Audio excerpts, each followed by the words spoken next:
Well, let's look at some of the different ways that we can incorporate ideas into our lessons that will keep these young people active, keep them alive and awake and conscious and very much involved and engaged in what it is that we're doing.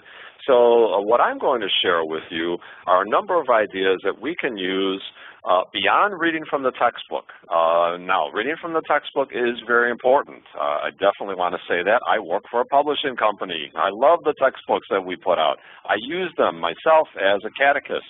But we need to work off of the page as well. Otherwise, if we read for the entire class, we're going to have a room full of kids that look like this young man, just bored. And so we need to take that material from the text, find those big ideas, and then do activities that engage them to bring these ideas to life. So I'm going to share with you 10 ideas that I think work really well for junior high and high school students. These are ideas I've done myself, or other catechists and religion teachers have shared with me. And so we're going to start with what I just referred to a moment ago is contemporary music. These kids are listening to lots of music. This is their door. If you enter their door, you're going to find music blasting. And one of the most effective ways that I think we can teach them is to find parallels between what you're teaching and the contemporary music that they're listening to. Now, if you're going to do that, a couple of warnings. One is make sure you do your homework, because if you're bringing in music by Simon and Garfunkel and you think that's pretty cool stuff, they're going to laugh you right off the stage. Likewise, if you're going to be bringing in music that they do think is cool, make sure you look at the lyrics, because there can be lots of potty mouth stuff going on in those lyrics.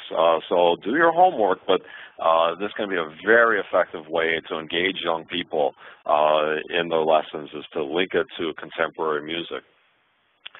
Next, using technology. Especially something as simple as PowerPoint. I used PowerPoint presentations all the time when I was teaching 8th grade, and the kids really appreciate that. So we would read from the textbook, and then I would turn on the PowerPoint and bring a presentation. These kids they belong to the digital age. They learn in school through technology. So we need to find ways to bring technology into our classrooms. And you don't have to become some kind of a techno geek, but it really does help to be able to know at least how to show a DVD, do a PowerPoint presentation, play some music through an iPod that you've docked, and so on. Find ways and maybe even find a student or two in your class that you can sort of appoint as your IT department.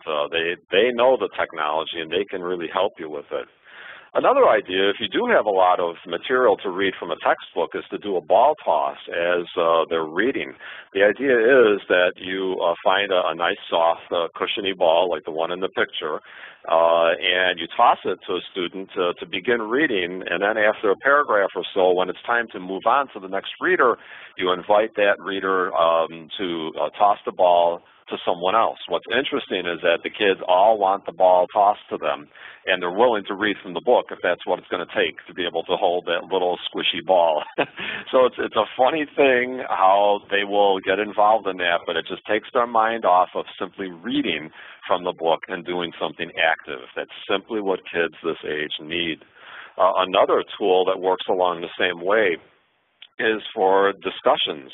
To put signs up in the classroom of yes, no, maybe, or perhaps I agree, I disagree, or I'm in the middle.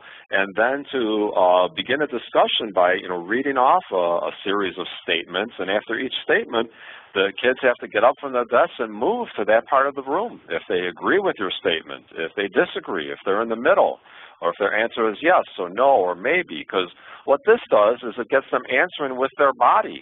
So the fact that they've even gotten out of the desk and they're answering the question by simply standing in a place makes it easier for them if you say, well, okay, Joe, why don't you tell us why you picked yes? Well, what are you doing over there?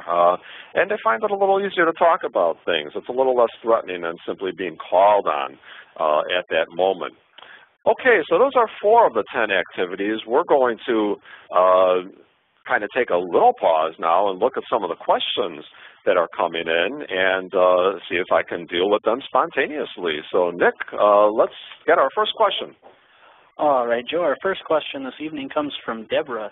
She wants to know if you have any tips for teaching groups that combine several grades, something like 6th, 7th, and 8th grade. Very good, Deborah. This happens to a lot of catechists who are in small programs where they don't have enough catechists to handle, one catechist teaching 3 8th graders, another one teaching 2 7th graders, and so on. So they'll put them together. The best advice that I have ever come across in a situation like that is to try to utilize the older kids to, in some ways, tutor the younger ones so that they don't feel that they've been lumped into a younger group. If you have 8th graders all of a sudden with 6th graders, they start to think, oh, have I been, demoted a grade or something?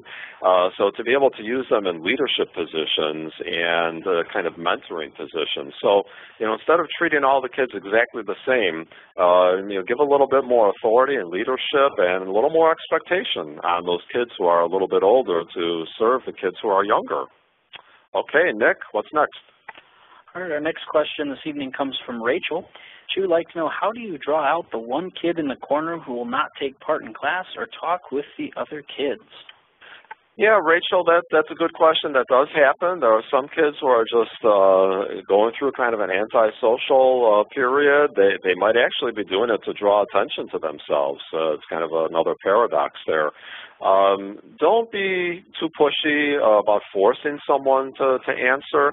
By the same token, use some of these ideas that I'm sharing to get them to answer in other ways than verbally. The putting the signs up in the room with the yes, no, maybe, or the I agree, I disagree. That kid will probably get out of his desk and go and stand there. He still may not answer, but he or she's already answered with their body to some extent, for where they're standing. There's other activities too. It's always good to invite kids to be able to write answers, to draw answers. So find different ways of having those quiet kids be able to answer without necessarily opening up their mouth. Okay, Nick, let's look at one more. All right, Joe, we've got a question from Dominic, and no, this isn't me. We'd like to know, is having our own blog specifically for the class we are teaching a good idea? Oh, I think that's an excellent idea. I think that what you need to do is be in contact with your catechetical leader to make sure that you're following any kind of norms that the parish has set up, especially if you're going to be inviting any kind of interaction. You don't want to be having interaction with young people that is not supervised in any way, shape, or form. So if you have a blog, be careful about just, telling kids, yeah, you can get on, send me questions and answer, or, comments, and we'll talk to each other. In many cases, you're going to need parental permission to get into something like that. By the same token, you can have a blog and not necessarily invite that kind of participation. You just might have a place where the kids could go and visit and catch a summary of what you taught and maybe a few other thoughts that you have. Or maybe you'd even have like a little contest on the blog. You tell the kids, oh, visit my blog, and I'm going to be sharing a couple of ideas, and then there's going to be a prize for the winner of, however you designed that contest. So I think it's a great idea. Kids, it's a great way to follow up afterwards. But be sure to talk to your catechetical leader about that and about the policies involved. Well, thanks for sending in the questions, folks, and we're going to gather all these great questions, and I'm going to spend some time within the next couple of weeks. I'll get to them and come up with the best of the best and try to come up with my best answers.